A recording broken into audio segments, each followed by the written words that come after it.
Bonsoir et bienvenue dans cette revue de presse dont voici la sélection.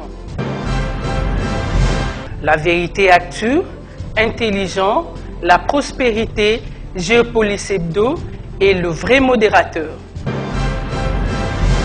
La vérité actu qui ouvre cette ronde de journaux titre à sa une, élu président de la République Félix Tshisekedi pour l'instauration d'un état de droit. C'est lors de son investiture en qualité de président de la République que Félix Antoine Tshilombo Tshisekedi n'est pas allé par 4 chemins en vue de plaider pour l'instauration d'un état de droit en ces termes, je cite.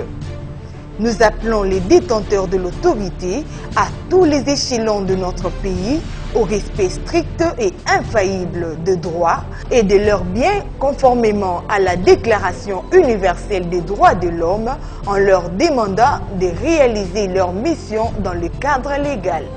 Fin de citation.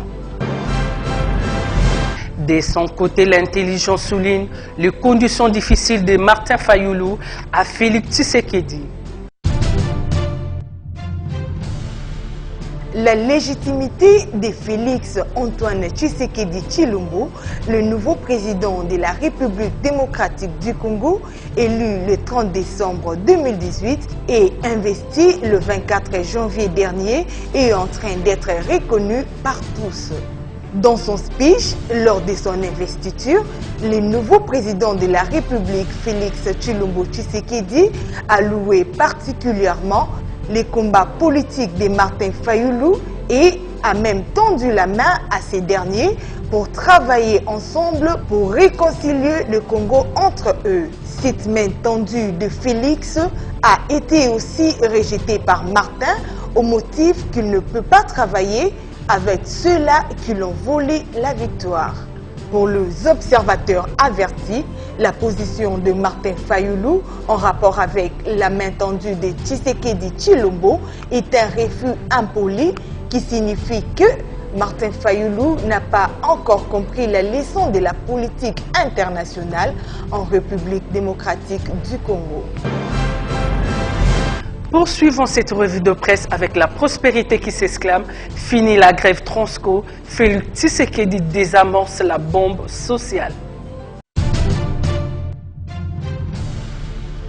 Le directeur du cabinet Vital Kamerhe a eu une séance de travail ce mardi 29 janvier à la cité de l'UIA avec la direction générale de cette société de transport en présence du ministre des Finances et du Budget ainsi que de la délégation syndicale de cette entreprise.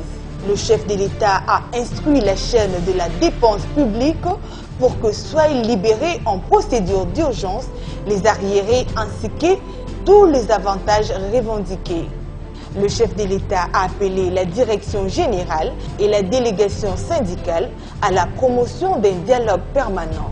Donc, le bus de Transco devrait normalement reprendre le trafic dès ce mercredi.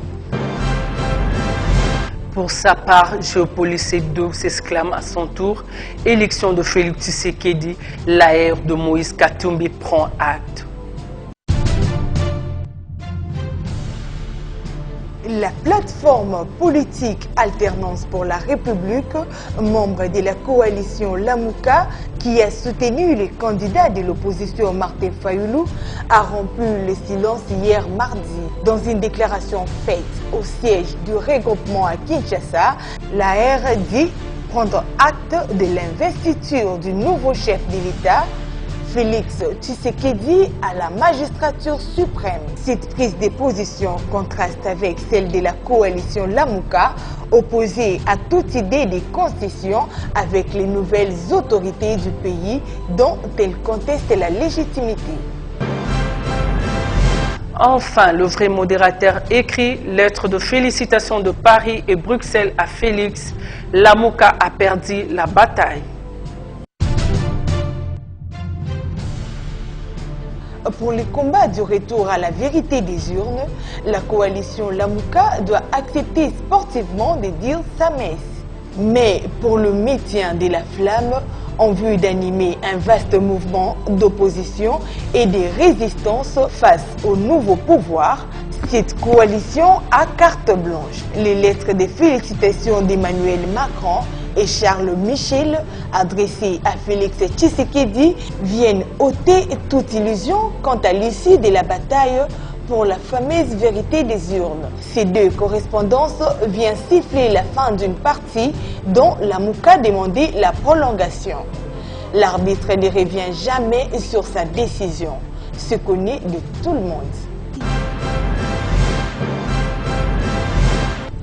C'est la fin de cette revue de presse. Merci à tous de l'avoir suivi.